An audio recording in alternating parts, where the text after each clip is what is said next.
एक छोटे से गांव सुजानपुर में हर सुबह सूरज की किरणों के साथ जीवन जाग उठता था। मुर्गे की बांग, बैलों की घंटियों की टन-टन और खेतों से आती मिट्टी की ताजा खुशबू, यही उस गांव की पहचान थी।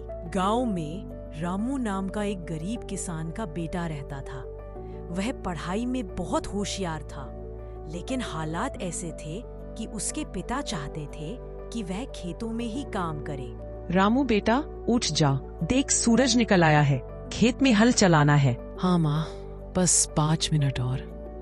5 मिनट में खेत नहीं चलते रामू। अगर खेतों में काम नहीं करेगा तो अनाज कहाँ से आएगा?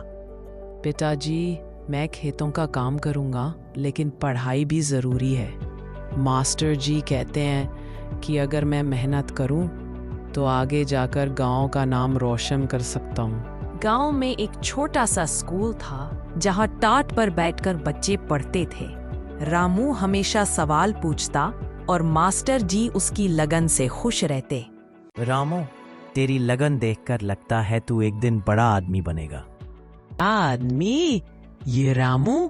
अरे ये तो खेतों में ही हल चलाएगा। देख लेना, मैं अपने गांव के बच्चों को भी पढ़ाऊंगा। देख लेना। गांव में बिजली अक्सर चली जाती थी, पानी की किल्लत थी और बच्चे ठीक से पढ़ नहीं पाते थे। रामू रात में लालटेन की रोशनी में पढ़ता। माँ कई बार उसे देखकर भावुक हो जाती। बेटा, इतनी मेहनत मत कर, आंखें खराब हो जाएंगी। माँ, अगर मैं मेहनत नहीं करूँगा तो हम गांव की तकलीफें कैसे बदलेंगे? रामू ने अपनी पढ़ाई पूरी करने के लिए शहर जाने का फैसला किया। गांव वाले कहते थे, अरे शहर जाकर कौन लौट कर आता है, ये भी हमें भूल जाएगा। लेकिन रामू ने वादा किया, मैं गांव को कभी नहीं भूलूंगा।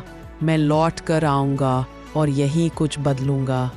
कई सालों बाद रामू पढ़ाई पूरी कर गांव लौटा। उसके पास डिग्री और नया जोश था। उसने गांव में एक छोटा स्कूल खोला जिसमें बच्चों को मुफ्त पढ़ाया जाने लगा। गांव वाले कहते थे, रामू बेटा, तूने तो सच में हमारा गांव बदल दिया। अब गांव की सुबह सिर्फ बैलों की आवाज से नहीं गूंजती थी, बल्कि बच्चों की हंसी और किताबों की सरसराहट से भी भर गई थी। रामू का सपना सच हो गया था। गांव अब सिर्फ मेहनत करने वाला नहीं, बल्कि सपने देखने वाला और उन्हें पूरा करने वाला गांव बन गया था।